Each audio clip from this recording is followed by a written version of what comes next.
Patrick Mahomes. Torn ACL. Torn LCL. Most franchises facing that scenario would hit the reset button, start over, and ask their fans to be patient. The Kansas City Chiefs are not most franchises. While the rest of the NFL was still processing what happened to the greatest quarterback of his generation, Brett Veach and Andy Reid were already moving. And what they've built this offseason is not a team in recovery mode, it's a team on a collision course with another championship run. Let's go back to where this story actually starts. December 14th, 2025. The Chiefs are in the final minutes of a loss to the Los Angeles Chargers. Mahomes goes down. The stadium goes quiet. And in that single moment, Kansas City's season, and its decade-long playoff streak, comes to a brutal end. Mahomes had torn both his ACL and LCL in his left knee. Surgery was performed the very next day in Dallas by noted orthopedist Dr. Dan Cooper. The injury was serious, but the surgical report brought the first piece of good news. No artery damage, no nerve damage, no meniscal damage.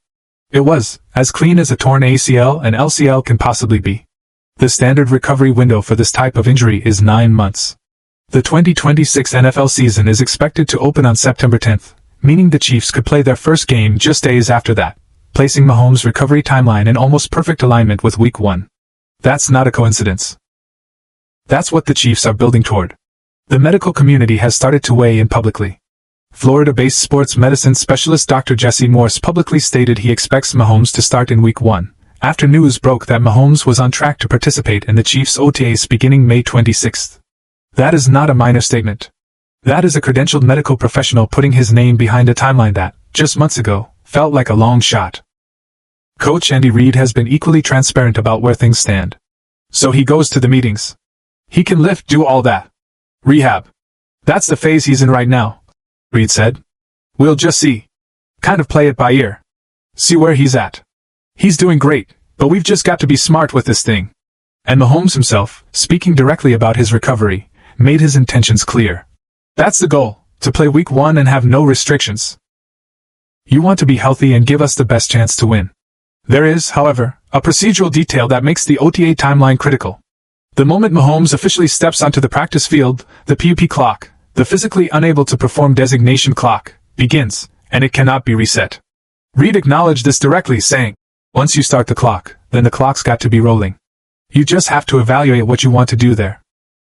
But he's in a position where he can do everything, I think. The Chiefs are being precise about this. Every decision made around Mahomes' return has a downstream consequence, and Kansas City is managing it carefully. Mahomes himself described his mindset through the process. Knowing me, I'm going to push it to the exact limit every single day. There's places you can't go yet. You want to, but you can't go yet.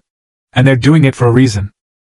He's also been hitting the checkpoints set by his medical team, and his own doctors have reportedly had to hold him back from pushing too hard, which speaks to where his head is at heading into this offseason.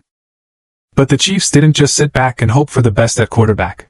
They went out and acquired Justin Fields from the New York Jets in exchange for a 6th-round pick, picking up $7 million of his guaranteed salary in the process. Fields is an experienced NFL starter, a legitimate bridge option who gives Kansas City a real chance to win games if Mahomes needs extra time. On top of that, the Chiefs selected Garrett Nussmeier out of LSU with the 249th overall pick in the 2026 NFL Draft. A developmental quarterback who, by many pre-draft evaluations, should have gone significantly earlier. This front office is not betting everything on a perfect recovery. They are building with contingencies. But here's the truth. The quarterback situation, as interesting as it is not the most compelling part of what Kansas City has assembled this offseason. The running back room is. And it deserves your full attention. The Chiefs signed Kenneth Walker III in free agency as the clear feature back, a proven NFL starter who fills the biggest hole the offense had in 2025. Alongside him, they brought in Emari Demercado, a versatile, explosive option on a 1-year deal that keeps competition alive in the room. Brashard Smith, the holdover from last year's roster, is now fighting for his place on the depth chart. And then there's the name that has analysts doing a double take. Emmett Johnson, selected in the 5th round, 161st overall, out of Nebraska. Johnson's college numbers speak for themselves. 1,451 rushing yards, 12 rushing touchdowns, and 46 receptions out of the backfield. But the number that actually matters from his pre-draft evaluation is his 20-yard shuttle time at the combine, the fastest of any running back in the entire draft class. That shuttle time measures exactly what Johnson does best: lateral agility, direction change, navigating traffic. A lot of analysts dismissed him when his 40-yard dash came in at 4.56 seconds. What they overlooked is that straight-line speed is not what makes Johnson dangerous. His vision and stop-start ability are. As one analyst at Arrowhead Pride noted, Johnson's tape has the potential to make him the biggest steal of the 2026 draft. And then Andy Reid made a comparison that nobody in the league took lightly.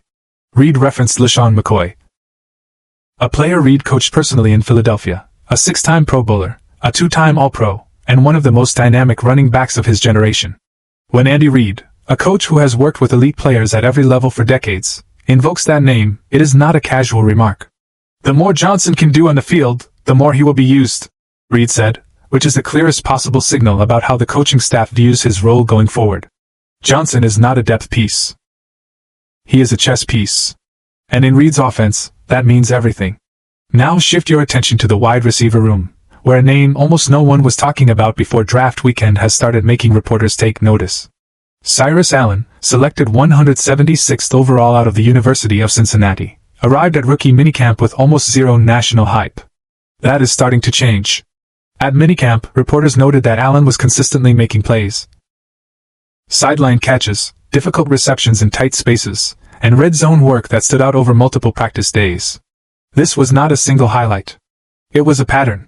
Allen's physical profile, 5 feet 11 inches, 183 pounds, slot receiver. He is sure-handed, strong after the catch, and at his most dangerous the shorter the field gets.